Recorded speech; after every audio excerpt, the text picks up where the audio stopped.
As much as I would like to carry everything on the fire truck on my body, it's not possible, all right?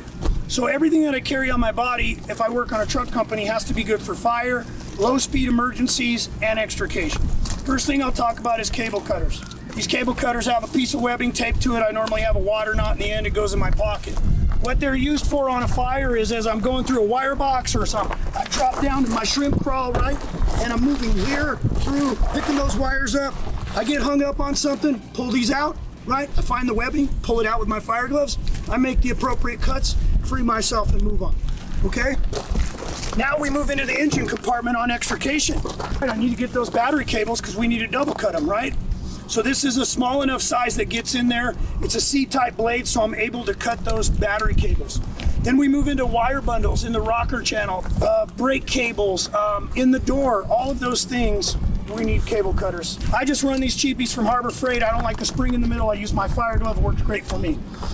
So next we're going to move to vice grips with the chain. You use this in forcible entry to hold things taut so that we can cut them or break them. How does it apply to extrication? Sometimes we need to remove the whole side when someone is buckled in.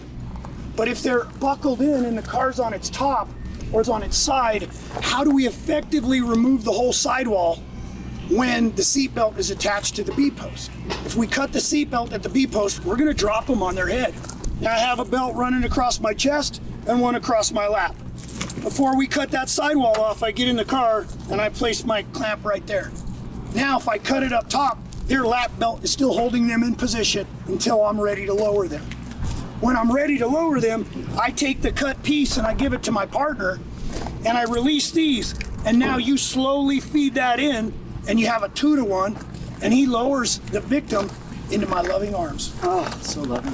Next is to have a good knife. I prefer a sheep's foot blade so I don't stab myself or stab my patient. I prefer full serrated. How does this apply? Well, cut carpet out on overhaul, open up a mattress to flood it with water, put a zip tie right here, that way it's a one-hand open. When it's in my pocket, one hand open. Cut seat belts, cut backs of seats, even glass if needed. Now this tool was given to me by my uncle when he retired on Denver, and they would use them for doors. You push it in there, hit the keeper, boom, open right in. I used to carry a window punch. Well, window punches go soft, go kind of dull in your pocket after a while, even though you haven't used them. So we get on an extrication, I'm like, click, click, click, click, click, click, click, nothing. I need to get the glass out of there. Pulled this out, tempered, right? See how it was wiggling a little bit? Not a big deal. This is laminate right here, right? So I'm gonna strike it, boom. Now I'm in the rubber. Put my Sawzall blade in, roll through it.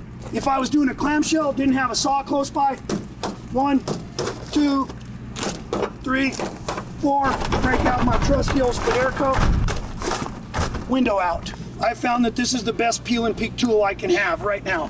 I can come in here, right here on the corner, pull this out, reach in, pop it, oh, got a curtain airbag. I'm gonna find that cylinder, right?